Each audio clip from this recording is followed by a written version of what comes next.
pukul 6 waktu Indonesia Barat. Radio Republik Indonesia Palembang dengan Warta Berita. Pihak kepolisian siapkan operasi gabungan dalam menertibkan praktek travel gelap jelang masa angkutan mudik Lebaran 1446 Hijriah. Besaran biaya perjalanan ibadah haji untuk embarkasi Palembang sebesar Rp54 juta lebih per jamaah.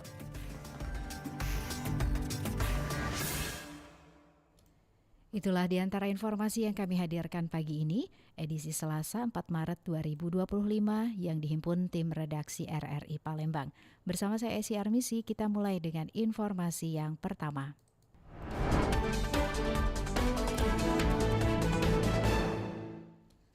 Pihak kepolisian siapkan operasi gabungan dalam menertibkan praktek travel gelap jelang masa angkutan mudik Lebaran. Satlantas Polrestabes Palembang akan mengintensifkan razia kendaraan dalam upaya mengantisipasi praktek travel gelap. Penggunaan travel gelap dianggap sebagai salah satu potensi yang mengancam keselamatan dalam angkutan mudik Lebaran. Kasatlantas Polrestabes Palembang AKBP Yeni Diarti mengungkapkan, untuk saat ini keberadaan praktek travel gelap belum banyak terlihat dan diperkirakan akan mulai semakin menjamur seiring dekatnya masa angkutan mudik. Yeni mengatakan pihak kepolisian bersama pihak terkait seperti TNI dan Dinas Perhubungan beserta Satpol PP akan melakukan operasi gabungan untuk mencegah beroperasinya travel gelap yang diduga tidak memiliki standar keselamatan angkutan penumpang. Itu kan memang kalau untuk kepemilikan dari penggunaan kendaraan sendiri kan untuk travel gelap kan juga tidak berlisensi keselamatan ya. Intinya berkeselamatan lalu lintas kan seperti itu. Jadi baik dari sopirnya, baik dari kondisi kendaraannya, itu kan tidak memenuhi kriteria keselamatan lalu lintas seperti itu. Jadi memang diharapkan untuk para masyarakat pemudik ya harus benar-benar memperhatikan keselamatan baik dari sopir, baik dari kondisi kendaraan maupun legalitas kendaraan itu sendiri. Karena juga nanti pasti tidak hanya Polrestabes yang akan melakukan kegiatan razia, kan ada operasi ketupat nanti kan juga nanti seluruh Polres jajaran kan akan melakukan kegiatan operasi seperti itu. Jadi tidak menutup kemungkinan nanti akan ada pelakukan pemeriksaan kendaraan baik surat menyurat, baik kondisi kelayakan kendaraan, kondisi kelayakan jalan dan semua yang berkaitan dengan arus lalu lintas. Menurut Yeni, operasi pengamanan angkutan mudik yang lebih masif akan dilaksanakan lewat Operasi Ketupat Musi 2025, di mana seluruh jajaran Polsek akan dikerahkan. Pemeriksaan tidak hanya dilakukan pada kelengkapan surat kendaraan, tapi juga pada kelayakan kendaraan. Riana Pridani melaporkan. Ya, sementara itu fenomena travel gelap masih marak di Kota Palembang dan sejumlah daerah di Sumatera Selatan. Menurut pengamat kebijakan publik Permana, faktor utama yang membuat masyarakat lebih memilih travel gelap dibanding angkutan resmi adalah tarif yang lebih murah dan layanan yang lebih fleksibel. Sebagian besar masyarakat mencari opsi transport yang lebih hemat.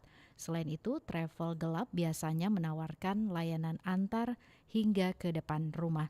Sementara angkutan resmi memiliki titik keberangkatan dan kedatangan tertentu. Meski tarifnya lebih murah, penggunaan angkutan ilegal ini memiliki risiko tinggi karena kendaraan tidak melalui uji kelayakan atau KIR secara rutin seperti angkutan resmi. Untungnya mungkin harganya seperti ke Jakarta ya, itu rata-rata 300.000 lewat bus. Ya, kalau travel gelap mungkin hanya 200 atau 150. Tapi tidak ada jaminan asuransi, jasara harja. Kemudian yang kedua, juga di tengah jalan bisa-bisa saja travel gelap itu dioperkan melalui jaringannya travel gelap tersebut.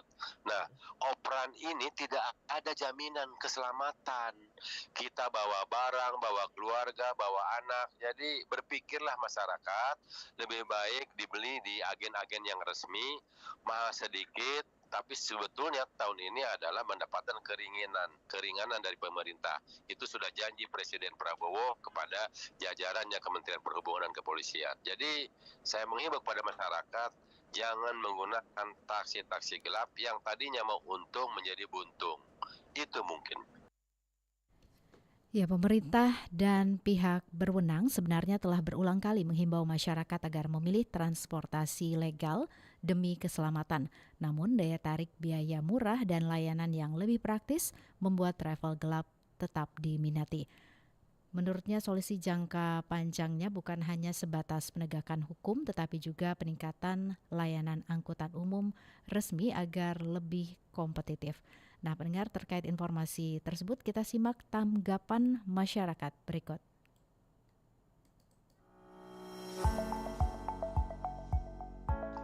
Saya Yoga dari Skojo. Jadi untuk mewaspadai travel gelap selama Ramadan ini, bahwasanya penting untuk selalu memilih penyedia transportasi yang resmi dan terdaftar. Selain itu, periksa ulasan dan rekomendasi dari pengguna lain, serta pastikan kendaraan dilengkapi dengan asuransi untuk melindungi diri dari risiko yang tidak diinginkan.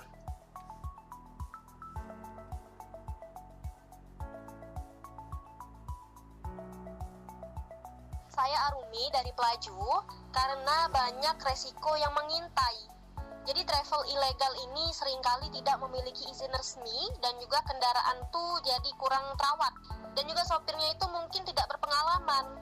Nah, selain itu juga tidak ada jaminan keamanan bagi penumpang, mulai dari penipuan tarif hingga kemungkinan ditelantarkan di tengah jalan. Jadi untuk menghindari masalah ini, sebaiknya gunakan transportasi resmi yang sudah terdaftar. Meskipun harganya itu sedikit lebih mahal, tapi lebih baik aman dan nyaman daripada mengambil resiko yang besar hanya demi harga yang lebih murah.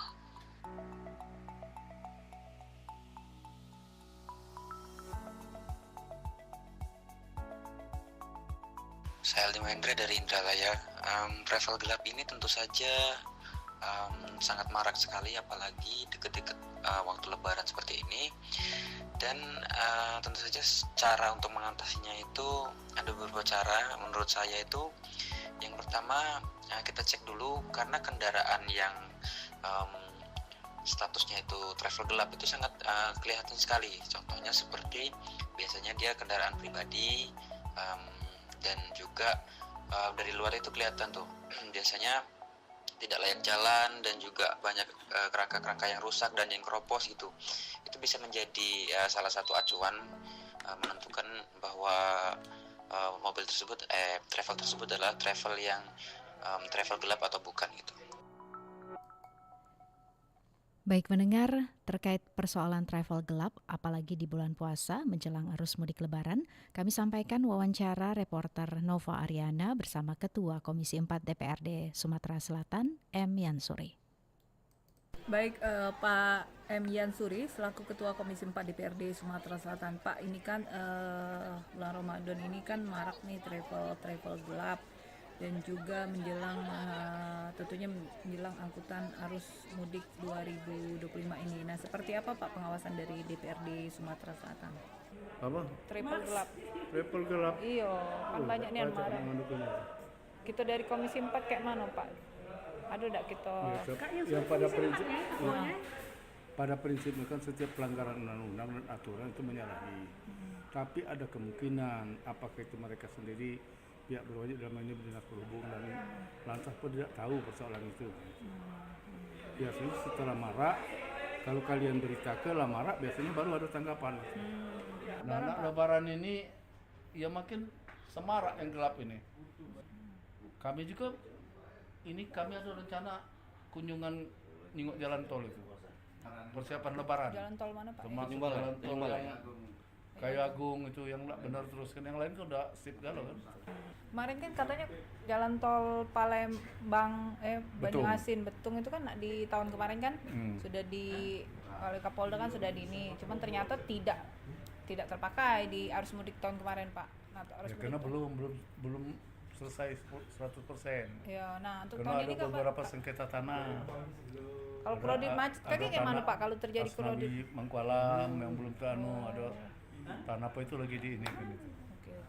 Penyelesaian hukum masalah ganti rugi tanah. Tapi ada enggak himbauan gitu Pak? Karena dulu itu yang ngelolanya Waskita Karya, sekarang sudah diambil alih oleh Utama Karya. Nah kalau untuk Oki ini yang Kayu Agung itu masih dikelola oleh Waskita Karya. Makanya jalan bergelombang terus, pokoknya apa nama tuh? Tampal sulam. Di Palembang Betung itu Pak. Bukan yang anu. Indralaya. Kayagung. Kayagung. Indralaya bagus. Kalau kita Komisi 4 sendiri Pak, jelang arus mudik ini ada nanti ada monitor enggak? Jelang arus mudik. Pasti. Apa hambatan dari masyarakat kan? Keluhan masyarakat. Itu kalau titik-titik pengawasannya seperti apa Pak menjelang arus mudik? Kan mereka sudah ada perencanaan polisi, setiap posko-posko untuk pengamanan dan sebagainya. Kalau untuk angkutan laut agak kayak mana Pak? Angkutan laut kita juga. Tanjung Api-Api kan masuk kan? Ya, Tanjung Api-Api itu masuk yang apa jet oil. Jet oil. Baik Pak Yan, terima kasih ya Pak ya atas statementnya untuk RRI di wawancara di Warta Berita Pagi ini edisi Selasa 4 Maret 2025. Wassalamualaikum warahmatullahi wabarakatuh.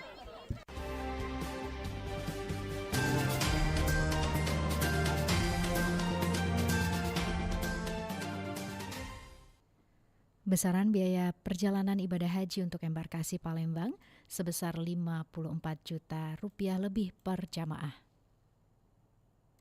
Pelaksanaan ibadah haji tahun 2025 memasuki tahap pelunasan. Hingga saat ini sebanyak 3.522 dari total 7.012 calon jemaah di Sumatera Selatan telah menyelesaikan biaya perjalanan ibadah haji atau sekitar 50%. Kota Palembang tercatat sebagai wilayah dengan jumlah pelunasan tertinggi dibanding daerah lain di Sumatera Selatan.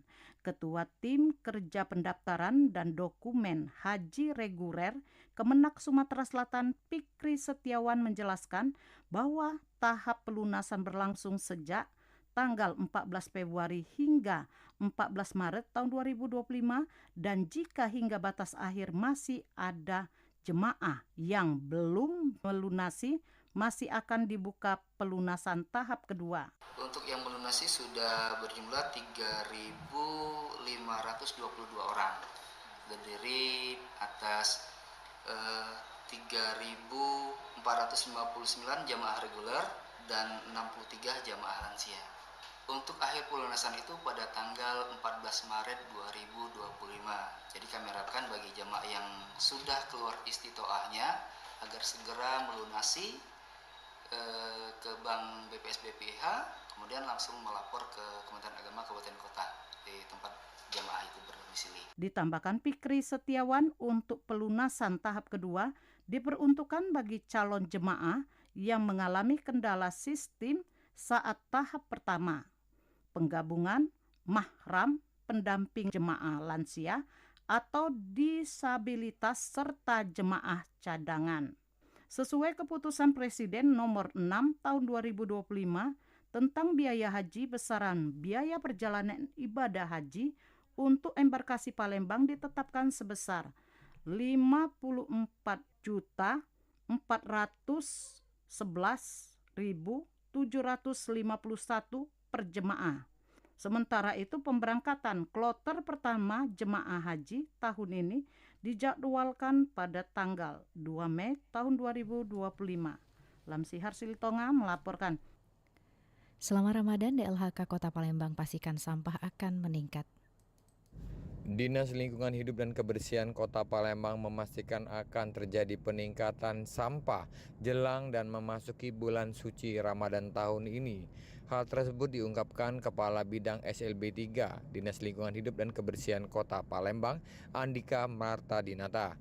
Menurutnya saat ini kondisi sampah di pembuangan akhir Sukawinatan sudah mengalami peningkatan. Namun saat memasuki bulan suci Ramadan nanti akan lebih meningkat. Ya, kalau di Sukawinatan apalagi musim hujan ini memang lebih berat ya. Karena dia sampah yang dihasilkan sekarang bulan Ramadan, bentar lagi Lebaran itu pasti akan naik signifikan. Kemudian cuaca juga musim hujan sehingga ya sering terjadi longsor, kemudian infrastruktur juga kan jalan di Sukawinatan juga kena hujan juga banyak yang rusak. Jadi ya memang agak berat ya, sampah yang bukan mengurang ya pasti naik kan. Sedangkan ya volume sampah semakin lama semakin meninggi di Sukawinatan. DLHK Kota Palembang juga mengharapkan agar masyarakat lebih peduli terhadap sampah dengan mengurangi pembuangan sampah, termasuk juga memperhatikan pembuangan sampah di aliran sungai agar tidak dilakukan untuk menghindari terjadinya banjir. Dari Palembang, Sumatera Selatan, Aditya melaporkan.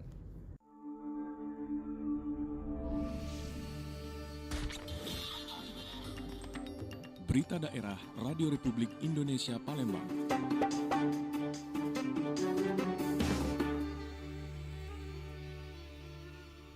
Hingga tahun 2025, kasus rabies di Banyuasin masih nihil. Meskipun begitu, pemerintah Banyuasin gencar lakukan vaksinasi pada hewan. Untuk kasus rabies, alhamdulillah untuk tahun sampai saat ini belum ada laporan ya. Untuk tahun 2024 kemarin juga belum ada laporan sih dari masyarakat. Hingga tahun 2025, kasus rabies di Kabupaten Banyuasin masih nihil. Kepala Bidang Peternakan Dinas Perkebunan dan Peternakan Disbunak Banyuasin, Warsi, mengonfirmasi bahwa sepanjang tahun 2024 tidak ada laporan kasus gigitan hewan yang terindikasi rabies. Meskipun tidak ada laporan kasus, pemerintah tetap aktif melakukan pencegahan melalui program vaksinasi rabies gratis bagi hewan bertaring seperti anjing, kucing, dan kera. Pada tahun 2024, sebanyak 200 dosis vaksin telah disalurkan. Jumlah ini lebih sedikit dibandingkan tahun 2023 yang memperoleh tambahan vaksin dari bantuan Provinsi Sumatera Selatan dan Perhimpunan Dokter Hewan Indonesia atau PDHI. Menurut Warsi, anjing menjadi hewan utama penyebar rabies dengan persentase sekitar 90%, diikuti oleh kucing dan kera. Oleh karena itu, edukasi ke masyarakat terus digencarkan, terutama kepada anak-anak yang sering berinteraksi dengan hewan peliharaan. Sebagai langkah pencegahan, masyarakat dihimbau untuk mengenali tanda-tanda rabies pada hewan, seperti mata merah, air liur berlebih, dan lidah menjulur. Jika tergigit hewan yang diduga terjangkit rabies, korban harus segera mendapatkan penanganan medis di puskesmas terdekat untuk mendapatkan suntikan anti rabies. Kalau yang menimbulkan kasus rabies sih dominannya itu anjing 90% anjing. Tapi selain anjing juga ada potensi itu kucing, kera, gitu ya, itu punya potensi juga untuk rabies. Sebagai kucing ini kan lebih sering berinteraksi lah dengan anak-anak, apalagi kucing peliharaan itu kan. Nah, makanya itu kita juga prioritaskan untuk vaksin rabies itu kucing. Biasanya kalau dia rabies itu dari tingkah laku hewan itu sendiri ya. Biasanya dia mata merah, terus air liur, dia tuh lidahnya menjulur kan itu kan. Keluar liur di situ menunjuk lidahnya, itu biasanya ada indikasi lah. Warsi menegaskan, di tahun 2025 vaksinasi rabies tetap menjadi agenda rutin pemerintah Kabupaten Banyuasin. Jumlah vaksin yang disediakan akan menyesuaikan dengan alokasi dari provinsi serta bantuan dari berbagai pihak, termasuk PDHI dan CSR perusahaan. Dari Kabupaten Banyuasin, Muhammad Maulana, RRI Pro 1 terus mengudara untuk Indonesia.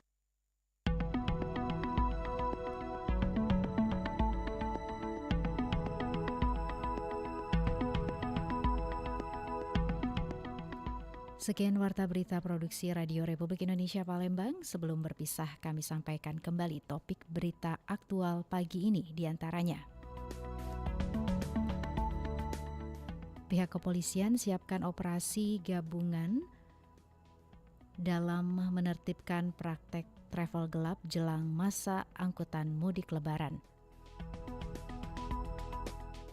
Besaran biaya perjalanan ibadah haji untuk embarkasi Palembang sebesar Rp54 juta lebih per jamaah. Mewakili kerabat kerja yang bertugas, saya Esi Armisi.